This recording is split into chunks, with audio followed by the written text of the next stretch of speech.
ngasi meragi nini panba tang kun ga humdoi tha mapan lising ani ga kun ga manga ing lebak pu pun mida sigi wai ba rasi phal pijari mes rasi gi phal asawa ma di thiba humma kan da mang jaba khar ler ba suning ba thungani maru mapangi mateng phangani yengna ba bu ngamduna ikai khumna bi gani le sa pakhang gi oina ning ba thungani thongni polam lei higo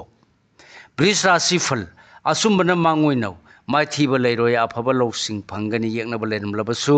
thenglamna hanthakini palam ba thabak tagi lan phangjagani lecha pakhang gi oina hanagum phai thoni polam lei higo mithun rasi gi phal ningma mapa sadrabasu anam tanbagi mauta nolukna satpana tungi mai pakani kaugano tangai phadrabadi na sana nai miyam gi wa taw lecha pakhang gi oina maridi hanagum phari thoni polam lei angangba karkarasi gi phal haksang nungai ba hen ba paira ki loksing sawa madi ningmadumak pang ba yagadaba numini hantabloina rabade khana chaina ba nangani lecha pakhang gi oina laibak phagani thoni polam lei chini angangba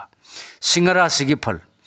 nasana na yi mateng na thabak pangu asum bana mai pakso haiba numini he tonglabadi apha punaba naralda tainaba soiroi lecha pakhang gi oina ningbaga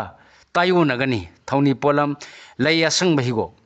Kanya rasi gi phal nungayo pau ta jaba wakhan nungai jaba oijaba phangadaba numini irang purabadi angam bana tathi gani kana dabada sading tawgani leisa pakhang gi oina ning jaba thungani thawni polam layangau ba cheng tulara sigi phal miyangi mateng phamgi nungai jaba haksang sukhing ban nai tom thau panganu mi punban hena sakhat panumini khoirang badi phathau leisa pakhang gi oina nungsibana yamna sali thawni polam leichini angangba Brisik rasi gi falano balo singama dia phabai kai khumnabi ba phangani poram sunung ningthina yathok pa higani hakchang gi khallaga thoyam di puganu leisa pakhang gi oina ningba thungjagani thawni polam lei angangba dhanu rasi gi phal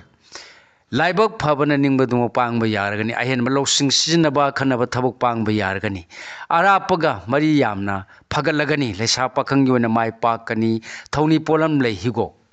Makara sigi phal ko khar sagani tokpham khangdaba phage tawraga iphat phattaba numini huran mana pangalli laithokanu irang puba napan tawba yadi